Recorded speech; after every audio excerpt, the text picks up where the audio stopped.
लखीमपुर खीरी के राजकीय inter college में आज बहुजन समाज पार्टी सुप्रीमो मायावती ने खीरी और धौरहरा लोकसभा सीट के प्रत्याशियों अंशय काल्डा और श्याम किशोर अवस्थी के समर्थन में चुनावी सभाएं की। इस दौरान जनसभा में उमड़ी भीड़ को देखकर वह काफी उत्साहित नजर आई। साथ ही उन्होंने अपने 26 मिनट के संबोधन में सभी वर्गों को साधने का प्रयास किया, जिसमें उन्होंने कहा कि यूपी में धर्म की आड़ में मुस्लिम समाज का उत्पीड़न किया जा रहा है। बीजेपी हिंदुत्व के नाम पर मुस्लिमों से लड़ा रही है,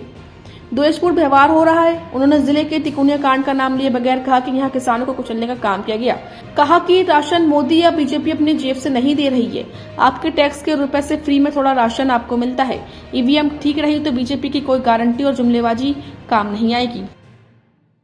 वैसे आप लोगों को ये मालूम है कि हमारी पार्टी कांग्रेस, बीजेपी व अन्य किसी भी विरोधी पार्टी के साथ अन्य किसी भी विरोधी पार्टी तथा गठबंधन आदि के साथ मिलकर नहीं, बल्कि अकेले ही अपनी पार्टी के बलबूते पर पूरी तैयारी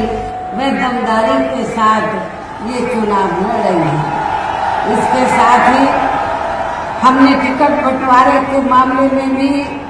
सर्व समाज के लोगों को उचित भागीदारी दी है, जिनको कामयाब बनाने के लिए अपनी पार्टी के लोग पूरे जी जान से लगे हैं। हालांकि आज यहाँ की इकट्ठा हुई अपार भीड़ व भीड़ के जबरदस्त जोश को भी देखकर अब मुझे भी ये काफी हद तक भरोसा हो गया है कि पिछली बार की तरह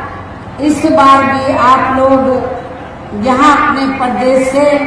लोकसभा चुनाव में अपनी पार्टी का बेहतर रिजल्ट जरूर लाएंगे। इसके लिए अब मैं आप लोगों का ध्यान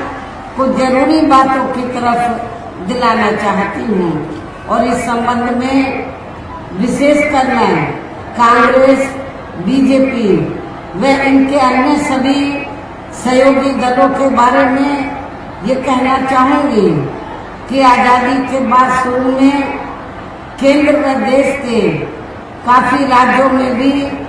ज्यादातर सत्ता यहाँ कांग्रेस पार्टी के ही हाथों में केंद्रित रही है, किंतु इनकी अधिकांश मामलों में रही गलत नीतियों एवं गलत कार्य प्रणाली आदि की वजह से ही फिर इस पार्टी को केंद्र में काफी राज्यों की भी सत्ता से बाहर होना पड़ा है तथा यही स्थिति इनकी सहयोगी पार्टियों की भी बनी रही है।